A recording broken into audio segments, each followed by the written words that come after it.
Hey everyone, welcome to the Protect Jonesborough Podcast. I'm your host, Gabriel Wilson. This is my colleague and friend, Aaron Knott, and we are bringing you all the news and all the action from the garage in Jonesborough, Tennessee about the BWXT rezoning and expansion effort into high purity depleted uranium and our efforts as a community to block that expansion and rezoning.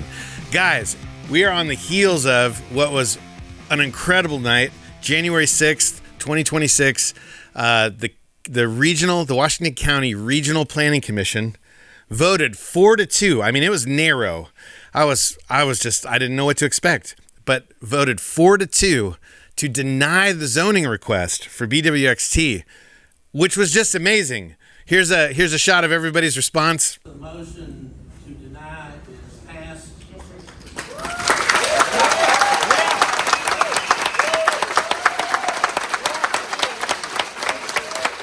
As you can see, the applause was crazy. The whole room, I mean, they had to tap the gavel to get everybody to stop cheering. I think everybody was blown away. And we're going to go into this decision and what it was like to be in the room. We're going to recap some speeches. We're going to talk about what we're doing moving forward. But we just wanted to say it was a big night, and we're super stoked with the result. We're very thankful. If any of the planning commissioners are watching this, guys, we're really thankful for that vote that you did, the way you guys decided on that very tough decision. I understand it carries a lot of weight, and we're just really grateful because we feel like our concerns were heard, and that really means a lot to us as citizens. So right out of the gate, guys, let's just talk about the website. If you're new here, protectjonesborough.com. This will give you a 30,000-foot view of all the happenings around this BWXT rezoning and our efforts to not let that happen.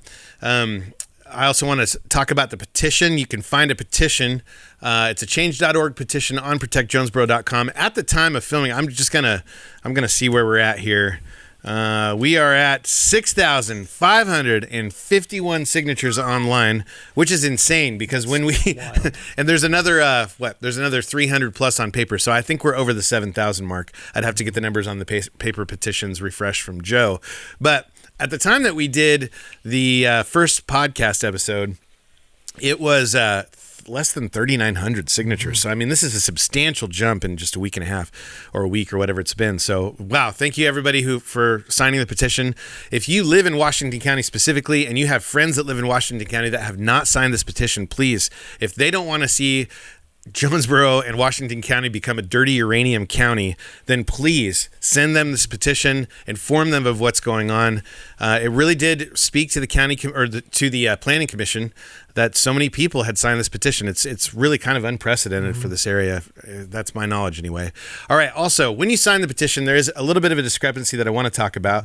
Change.org gives you an option to fund right after you've signed. It says take the next step and fund.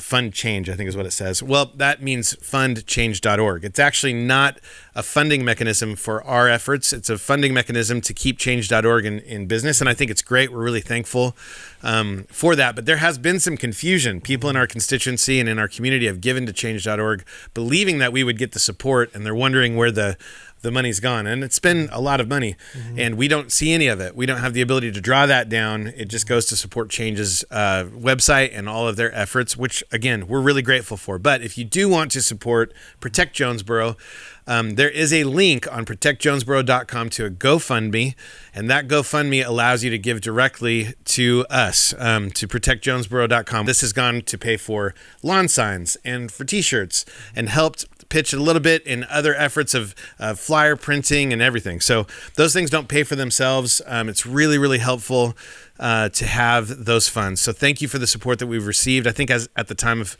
this podcast, it's around $3,400 that we've received, which still hasn't covered the cost of everything, but it's been super, super helpful. And we're really grateful, guys. So thank you. Whatever you can give, we really appreciate it. Some ways for you to stay connected are on the website. The text message group, text join, the word join, to 423-374-0800. You probably see that on the screen. Join to 423-374-0800. Also on the website, there is the Neighbors of BWXT Facebook group. There's a link for that group. If you're on Facebook and you want to stay connected, man, this group is growing. It's over 2,400 people, and we have folks from all over the country that are just encouraging and writing and supporting, folks from Piketon, Ohio, and Rocky Flats, Colorado, and even in Arizona and other places where there's been uranium contamination. They're just like just so encouraging. It's amazing. And they're cheering us on and praying for us. And we really appreciate all that support. But also there's a whole lot of locals on there too. Well over 1,500 people in our community, specifically in Washington County, Greene County, and the adjacent counties that are really, really concerned about this. So they're on that group, staying informed. We do our best to curate. I should say, we don't do this. It's Jeff and the others that are the moderators on the board, but they do a great job of curating the information, trying to make sure that it's accurate, trying to answer questions. None of us are nuclear experts or uranium experts, but there are some experts on that board. Michael Ketterer, Barbara O'Neill, Linda Modica, and others that have fought for years to stop the harms of uranium processing from happening in communities. And so they are on there to answer questions sometimes too, which is really, really great. It's been awesome. Vina Colley's on there now too, which is awesome. So we're really, really stoked for all their efforts, and highly recommend that you join that board. I want to talk about some important dates coming up. January 26th, guys. This is the final countdown potentially. Yeah. It's the Washington County Commission meeting where this will be voted on by the Washington County. So the way this works is the zoning office, they give a recommendation. That then goes to the Planning Commission. That's the meeting we just had on the 6th that we talked about earlier. And then the Planning Commission votes, and then that decision goes to the Washington County Commissioners. And that's the final say. Yeah. Unless it gets appealed by the Boarding Zone of Appeals. But as far as the process goes, the natural order of things is that the Washington County Commission meeting is where it either stands or it gets overturned. And so we're really hoping that the Washington County Commissioners agree with the Planning Commission. And I should note that there are 2 county commissioners that sit on the Planning Commission board, and they both voted different ways.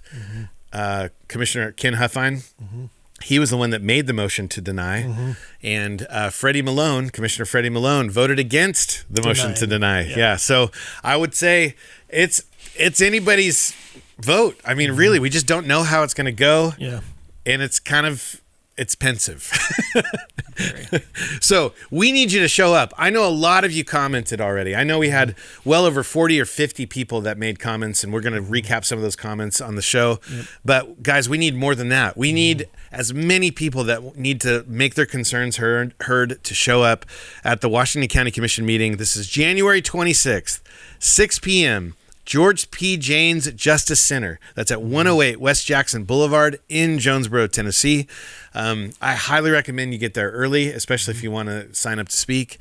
And they filled 2 courtrooms, and they had people spilling out, probably 30 or 40 spilling out into the hallway. Guys, it was slam packed. A lot of people even came and then just turned around because they couldn't get in a courtroom. So I would say stay in the hallway if you can. They want to make sure they're hearing everybody's concerns. And even if the hallway's full, you can still sign up to speak, and they'll just call you into the courtroom to talk and let the county commission hear your concerns. All right. We will see you there, January 26th. Let's dive in to the recap. Once again, here's the applause from that night. Take it away.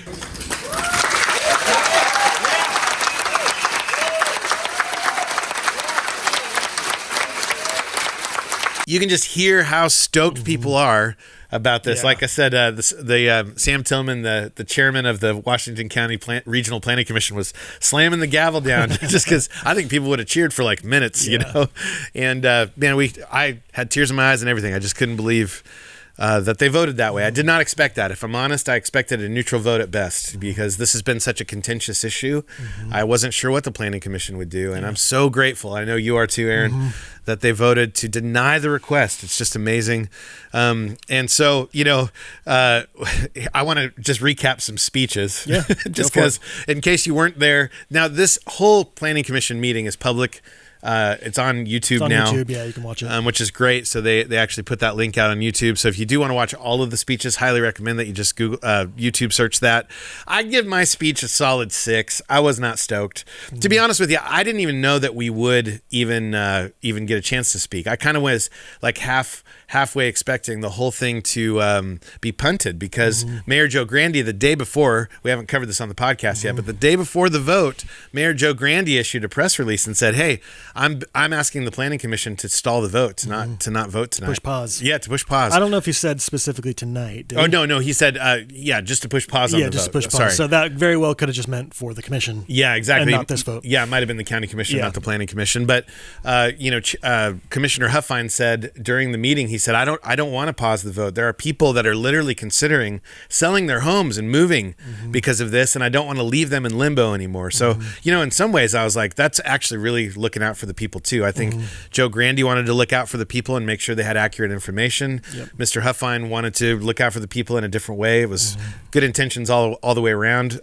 But I'd give my speech a 6. Here, we'll recap maybe part of it. I don't know. Here you go. That's why we're concerned. If BWXT decides after they give us the site map and they do an environmental impact study and all that they don't want to be here, they can take that N2 lot and sell it to Enron, and we could have an oil refinery right behind us. We'd have no say in that matter at all. So right now we're trying to zone first and ask questions later, and that doesn't seem wise. I put it on you guys to make a wise decision. I trust you to do the right thing, but I emphatically believe that rezoning this at this time is not wise. Thank you. You see what I mean? I mean, it's okay. I feel like I'm going to be way more prepared when it comes to the county commission. I'll just tell you guys, like, for anybody who spoke, when you get up to that podium, it's intimidating because you just don't want to say the wrong thing and you want to communicate clearly, and the microphone isn't awesome if you come off of it, especially for a tall guy like me. Here, let's roll Aaron's speech. He sounded like massively plosive. He was so close to his mic. Let's check it out. This rezoning would materially weaken the county's land use standards once you grant an exception for one applicant in apparent conflict with the comprehensive plan. You establish a record that similar applicants can rely upon. Future denials become hard to justify, and the county risks undermining its own planning authority. This is not a policy preference, it is a structural concern. The zoning decisions that depart from the adopted plan creates an expectation of equal treatment and exposes to the county to claims of arbitrary and inconsistent decision-making. You see what I mean? Yeah. And I will say I shoved as much information as possible. I had 2 pages of stuff to put in there in small print that I was just like zooming as fast as I could, and I was just, it was nerve wracking. And then that mic kept popping. And I was like, what is happening? I know it would like cut. It would go poo, and then there's suddenly nothing, and then it comes back on. Almost. And so that tripped me up a little bit. But I thought you did great though. I think the content that I was giving was great. It's just 3 minutes is a very short amount of time to actually have a conversation and to be able to get across concepts that are very important. It's very fast. And really, Aaron and I kind of had two sides of the same coin. Mine was very emotional. It was like, look, guys, if you zone this to M2, then any kind of industry that's high impact can be back there. It's not even about BWXT. At that point, they can sell it to an oil refinery if they decide to move on. And now we've got an oil refinery behind us. And I think that argument is really important because this is a land use thing. So it has to be put through the same filter of would an oil refinery, which I think technically could, because this is the most intense zone for industry in Washington County. I'm very, very certain that an oil refinery would be in this same one. Yeah. And so it has to be put through the same filter. It's like, well, it doesn't really matter what BWXT's like affirmations of being safe are, or intentions of being safe are, because it's just like, well, like an oil refinery or another chemical plant at the same time could roll in here. They could be like, the argument right now is like, well, we have an insignificance. We're not polluting that much. But it's like, but a Title V large hazardous air pollutant could move into this particular parcel. That's the argument. Exactly. I think the conversation a little bit has been, the environmental assessment is happening after the zoning, which I understand why they're going by those because that's how things have been set up here. But it's extremely reckless. Yeah. So to be clear, we haven't really talked about this on the podcast, but to be clear, in Washington County, the county commission struck out. There was a text amendment. That was made to the zoning resolution, and it was May 22nd, 2023 or 2022. Something like 2023 or 2022, I can't remember.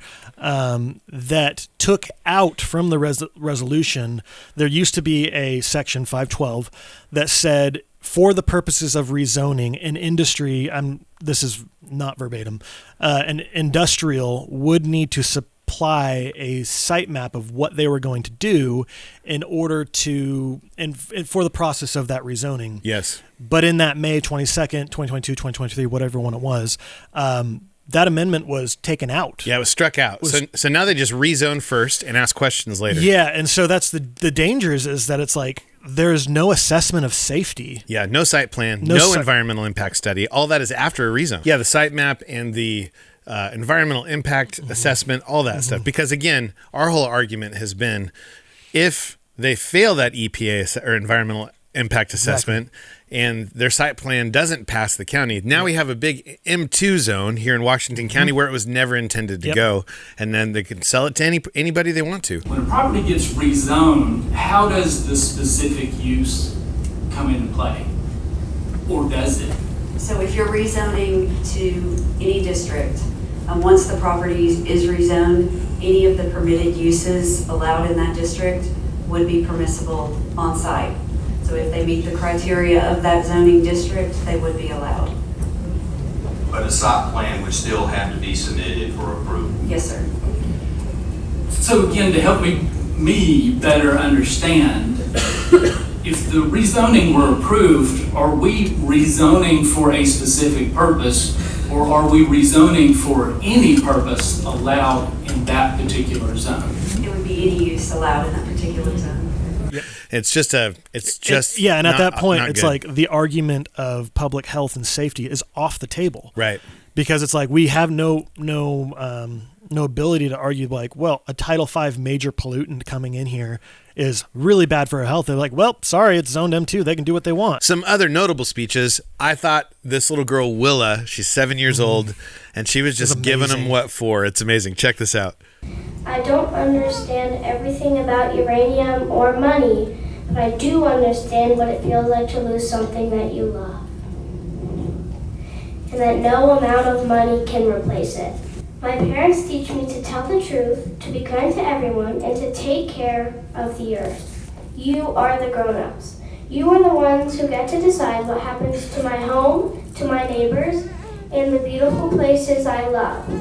I can't move the Nolichucky and Ramsey Creek with me. I can't move Buffalo Mountain and my school with me, but I can try to save them. My favorite quote from her speech: "I'm the kid, you're the grown-ups." It's like so good. And I applaud that little girl's courage because again, that podium's intimidating, man. She went up and she just read it well. It was awesome. We loved Barbara O'Neill from the Irwin Citizens Awareness Network. She's great. Check this out. This is a news release that came out in September the 30th, 2025. And it's from the Department of Energy. And all you need to do is just read the last paragraph. It says, this capacity will leverage DOE NNSA-owned depleted uranium oxides converted at the DOE Portsmouth site to a close critical production capability gap for NNSA and reduce overall environmental liability for the DOE Office of Environmental Management cleanup at Portsmouth. So what are they going to do? They're going to bring this stuff down here from Portsmouth to Jonesborough. You got to know, Barbara has fought for her environment in her town of Irwin, which isn't too far from us, 8 or 10 miles, something like that. And it's been amazing just to see and get to know her and all the data. She's a really, really smart woman. I mean, she's amazing. And ECAN is a great network. Check them out, Irwin Citizens Awareness Network. Their main struggle has just been to clean up the Nolichucky River because of NFS being there. David Crook, another local, well worth mentioning. Roll it. During the day, I manage an engineering team. It's an engineering operations team. We do disaster response for engineering systems. I can assure you that it's not if it's going to fail, it's a matter of when it's going to fail. I've been doing engineering for over 15 years for industrial systems. I have seen all sorts of stuff break, many of which I'm not allowed to talk about. So, you know, we can have all the safety protocols that we want, and I have worked with systems where they say 99.999% guaranteed uptime. About 3 months ago or so, and then y'all could swipe over a credit card. That was our fault. So, that system was supposed to stay online. Something bad happened. It was unexpected. It was an engineering flaw. BWXT means all the best that they want, right? They're going to put all the engineering power. They've got 100 PhDs. They got all the nuclear scientists. But again, it's not if it's going to fail, it's when it's going to fail. And it's going to be an unexpected failure that we don't know about. David's one of the guys that helped start this whole thing, and then he was really strongly considering selling and getting out of there. I actually thought he had sold, and I'm so glad to see that he's hung in there. He's hanging in because he's watched the community rally, and he's just kind of like, what do I do? How do I do this? So thought that was awesome. David was great. Joe Royston's maybe one of my favorite speakers. He rolls in. Let's just roll it. Joe's amazing. Greetings. My name's Joe Ralston. I'm at 125 Keys Road, Limestone, Tennessee. And I apologize. I don't know what's been said. I don't know the procedure because I'm sitting out in the hallway. You got 2 courtrooms full of people. So, just so you know that. And Joe's a guy that's been our boots on the ground. Yeah. He knows everybody. He's an old timer that knows everybody. He's an old farmer.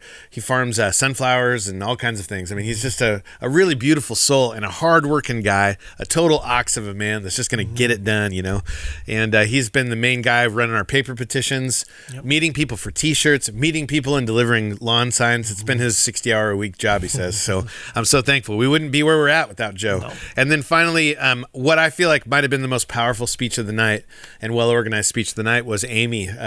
Let's roll Amy's speech. Once contamination occurs, there is no undoing it, only mitigation, cost, and regret. The question before this committee is not whether a facility can be permitted, but whether it should be permitted. Amen. Approval would place long-term risk in families of future generations who had no voice in this decision. Public trust depends on choosing protection over expediency, and that is your responsibility for you today. You must vote for the 5,500 people plus who have signed that petition. It's your responsibility. Amen.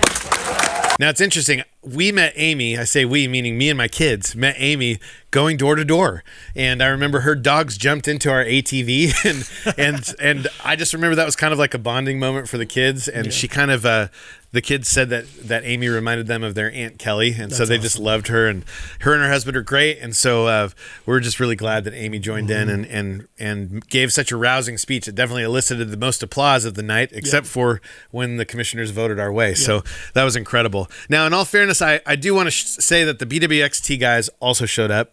And so this is Ron Daly. I believe he's the site manager. Or maybe the Tennessee manager for BWXT operations. Let's roll some of Ron's speech. In defense of this very meeting, for our ability to speak our opinion regardless of who we are, to defend the rights for life, liberty, and the pursuit of happiness, because to have those things, you have to be able to defend the very property that you own. And that's part of the overall mission for the United States, and that's part of what we're doing here. So I put that before you that as American citizens, we have rights. We also have responsibilities to ensure that we defend the rights for all, and that's what we're here to do. So thank you for your time, and I do speak in favor of moving forward with this recommendation. Now, right after the public hearing was done, which that's what it's called when everybody's voicing their concerns and all that, then the Planning Commission moved on to their official procedural parts of the night. That started with it being turned over to Angie Charles of the Washington County Zoning Office, and this is what Angie had to say. The county's land use plan includes in development goals that it is essential to retain and expand the industrial development base to provide for the essential employment needs in the county. And that the county should support all practical efforts to maintain and improve existing industrial site locations. Staff's recommendation is an assessment confined to the criteria in the county's adopted local regulations and policies. Staff is recommending approval of the request based upon the land use plan's guidance, the existing industrial use on the property, and the existing M2 zoning in place on the property.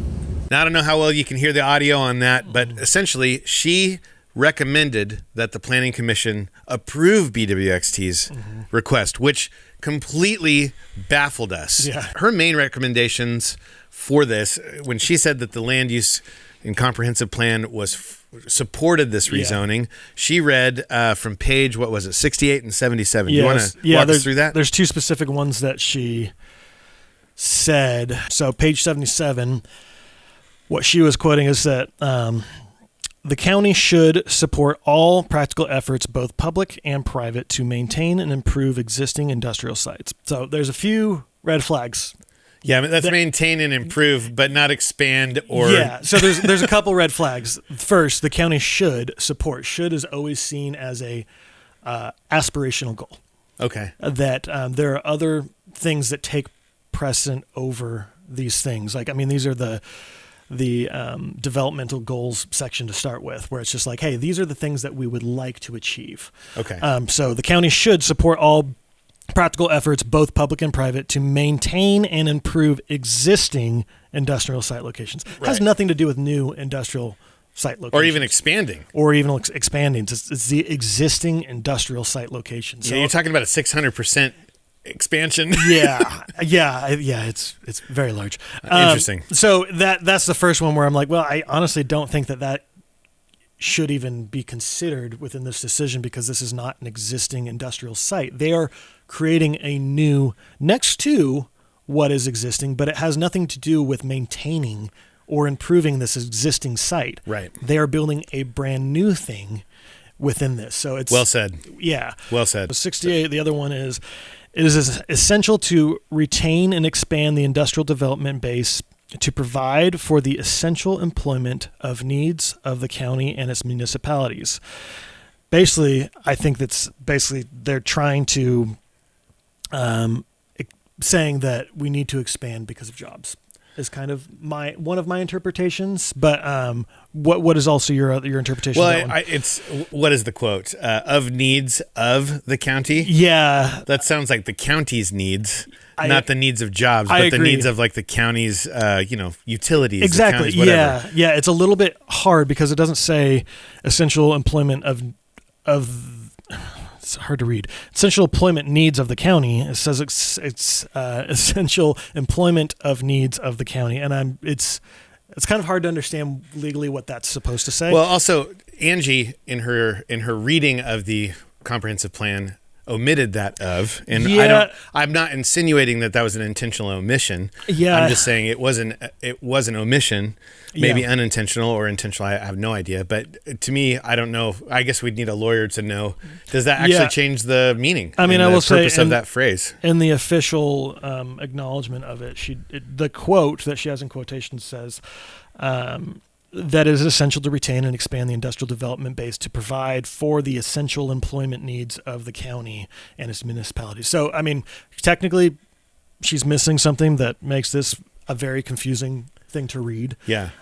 So because once again, the comprehensive plan, read that again, the difference. It says it is essential to retain and expand the industrial development base to provide for the essential employment of needs of the county and its municipalities. The employment of needs is different than employment needs. Yeah, I mean 100%. Like, I don't know. I'm not a lawyer. We're not a lawyer. Yeah, I'm an armchair lawyer at best. It is a discrepancy that we noticed. Very, very much. And then, and so some other things that were very interesting to us is during her reading, she mentioned, I don't know that we need to quote this, but she pointed out that the site does not have access to city sewer. This was actually, she pointed that out. I think she did that, but it was in her official reasoning for recommendation.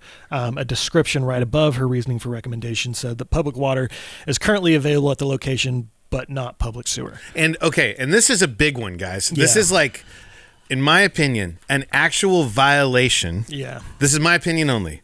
An actual violation of the Washington County Comprehensive Plan, because it says specifically, I'll let you quote it. Yeah, I mean, well, I'll just say that there are two things that mention this. Okay. So in the same area under industrial for the developmental goals, it also says industrial development should locate only in those areas where adequate infrastructure such as water, sewer, and transportation facilities already exist. So there's that one right there, but there's also another one. And that's page 77. If anybody wants to look that up, it's page 77 of policies. Yep. The other one, which comes on page 22, I think it's even stronger. Is a lot stronger. That says industrial development will continue to be limited to areas of the county where public sewer is available through the municipalities of Johnson City and Jonesborough. Done. So at that point, it's very firm language that will continue to be limited to. Yeah. In other words, it is limited now, and it shall continue to be. Yeah. Right. So I think that's like one of the bigger flags. I mean, there's plenty of other things in the zoning resolution that, like, from the zoning descriptions of A1 is not meant for encroachment from industries of a lesser quality of life. Yeah. There's so much of that, but this one right here particularly is like, how in the world can you get past that? Yeah, I have no idea. Like, I mean, there's a whole bunch of other things, plus the road classifications were weird and all kinds of things. Like, we don't need to go over those, but we're just saying we were puzzled. Yeah. I mean, it was very puzzling, and if you're in the room and you hear that, you're just going, you got to be kidding. Like, this is a sinking feeling, you know? Yeah, and it's a little difficult in those things too, because it's hard to have a conversation. Yeah. Because, you know, with official proceedings, it's like, I understand why they are the way they are, but there's not much ability to, like, converse and get to the bottom of why this is not a consideration. Also, Angie has not been willing to meet with us, despite repeated attempts from myself and other members of our constituency, because we did want to talk to her about this stuff ahead of time. Yeah. And just say, hey, have you noticed here? Like, I don't think they can build here, or they certainly can't expand or build a new facility. You know, we understand if you allow them to keep the old one, but I mean, a big question: what are they going to do with the waste? Are they going to truck wastewater out? Yeah, are they going to let it go into the ground? Like, this is because if they're out in sewer, then they obviously have to be on septic. Well, sewer's complicated in and of itself, right? Because how are you going to treat this radioactive water that goes back to the, you know? So that's a conversation if it's sewer, but now there's no sewer. Yeah. What are they doing with the water? That's just it's just hard to consider. So anyway, it was trying. you know, it was trying because, again, Aaron said, you just want to raise your hand and go, Angie, can I ask you a question? Yeah. With all respect, like, you know this, you're the expert, but why? Like, it says this. Yeah. You know, and there's just no ability to do that, unfortunately. So, post her reading that, the commissioners did ask a lot of questions, and they asked a lot of thoughtful questions that may have turned the tide. I don't know. We have no idea of getting into their minds and understanding, but what I do know is after their questions to Angie and her answers to them, then they voted. And really, I would say the two county commissioners that sat on the planning commission were really the ones that drove. That's the best way to say it. They drove the ship, so to speak. Drove the question. Yeah, they drove the questioning and they drove the voting process. And so, you know, we're new to these procedures, really, and it's actually really fascinating just to see the process. And Commissioner Ken Huffine, you know, he went right to it and he made a motion. He made a motion to deny. Let's watch him make that motion now. So I'm going to move that we move this forward to the full county commission, again, with the support of the people here tonight, that it be denied. And I will say, he said a lot to lead up to this motion. We didn't know which motion he was going to make. All he said, he kind of issued a challenge, and the challenge he issued was a twofold challenge. One to the concerned citizens. He didn't name Protect Jonesborough, but he did say to the concerned citizens and their leaders, or he said, and there's leaders among you. I'll just go ahead and read a direct transcript here. He says, I'm going to issue two challenges. One, I would ask you as a group. And he at that point, he's talking to the concerned citizens. He's talking to us. He says, I would ask you as a group, and you have some leaders there, make sure you get a document that lists your concerns, get it to the individuals, one single document, get that to the officials at BWXT. And my challenge to BWXT, which is the second part of his challenge, address those concerns, build that trust, ensure the trust is there, validate your track record, validate your process moving forward. Make the decision obvious. And so we really took that to heart. And then he suddenly says, I'm making a motion to deny the request. And I'm like, whoa, to deny. I thought it would, maybe the way he was issuing a dual challenge, it would be like a neutral. I'm making a motion to just kick this to the county commission neutral and let them decide based on how these two answer the challenge. But instead, it's a motion to deny. Pat Wolf seconds the motion, I believe, if I'm not mistaken. I believe it was Pat Wolf. And then from there, it goes to a vote, and it was a 4-2 split. And it was, oh man, I'm telling you, it was a 4-2. Four of the commissioners deciding to approve that motion to deny. the request, and 2, Freddie Malone and Johnny Deakins saying no. And then one, I will say, one of the commissioners, Mr. Sam Tillman, who is my understanding is he's the chairman of the Planning Commission. He bowed out because he used to work for NFS in Irwin, and he didn't want to have the appearance of 20 years ago. Yeah, a long time ago. Yeah, but he just very respectable, very respectfully bowed out so that nobody would think there was a conflict of interest in his vote. And he said there would not be, but I just don't want to muddy the water with that with my past. And I thought that was very, very honorable. So we took Mr. Huffines' challenge to heart, and immediately we got to work. The day after the commissioner meeting that morning, I filmed a quick story reel post thing for Facebook, posted it to the neighbors of BWXT, asking everybody to submit questions. I read Commissioner Huffines' challenge to us as a group, and we got a ton of questions. I mean, It was crazy. We spent a day and a half, almost 2 days, curating all the questions, trying to subdivide them into different categories, right? Site plan and facility design and land use, that's one category. Emissions, air quality, and health risks. Water waste and environmental impact. Transportation and public safety. At the time of filming, the questions were given, have already been given to BWXT and posted on protectjonesborough.com, as well as the neighbors of BWXT group, because we just wanted to have the ultimate accountability to everybody who sent questions and everybody in the community who's wondering, what did we ask? Yeah. And what was my question included, or a summation of my question? A lot of times we got multiple questions, 4 and 5 times over the same. Yeah. And so we were kind of combining them to word them in the right ways. And then we also emailed them to the county commission so that there was total transparency about what has been asked by our community of BWXT, so that, they can see the temperature of the question. And and make sure we're all on the same page. Yeah, exactly. And that nothing is happening in the background. It's just like we're all just looking at the exact same stuff. Well said. And so that's where we're at today, guys.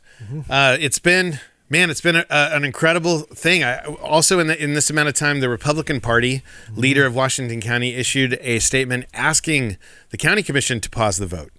So now you've had Mayor Joe Grandy, who's a Republican, and now the county party, both saying, can we please pause the vote and just get some facts about what this thing is, before we move forward? There's not enough information to know how to vote. And then we've had the Democratic Party of Washington County flat out say, this needs to be denied. This shall not happen. They've been emphatic about it. And so, a lot of citizens are jumping on. The petition numbers are skyrocketing. So many news stories. I feel like every day there's a new news story about this locally. We've been in the news a lot as Protect Jonesborough. We're really grateful to the local media for covering this and spreading awareness. So it's a really exciting time. Aaron and I will be making more podcasts to get us to the 26th. But just to wrap up here, we need you there again on the 26th. George P. Jaynes Justice Center, 108 West Jackson Street in downtown-ish Jonesborough, Tennessee. We need you there, guys. The meeting starts at 6, but you want to come early. I would get there by 5:15. Make sure that you get in a courtroom, or at least can get in a hallway. I think with the awareness that's spread, we might have double the amount of people that showed up to the Planning Commission meeting, and that would be great. We would love it. So make sure you're there early. Wear your shirts. Bring your signs. If you need signs or shirts, hit us up at protectjonesborough@gmail.com or message us on the neighbors of BWXT. We still have some, and we might have to make more. So anyway, eat a snack before, because it might be a long night. It might be a long night. I heard a story of a county commission meeting going past midnight because of all the public comment, and they broke for lunch at midnight and then came back, and they didn't vote until like 2 a.m. So I don't know if it's going to be that or not. All I know is the community feels united, and we're really, really encouraged by all the support that we've seen. And so, man, thank you for everybody just spreading the word. Again, protectjonesborough.com. There's a petition there. There's a GoFundMe there if you want to help support our efforts financially. Spread the word. Join the text message group. Join the neighbors of BWXT. And we will see you in, I don't know when the next podcast is going to be, but it will be before the 26th. Soon. We'll see you then. Take care.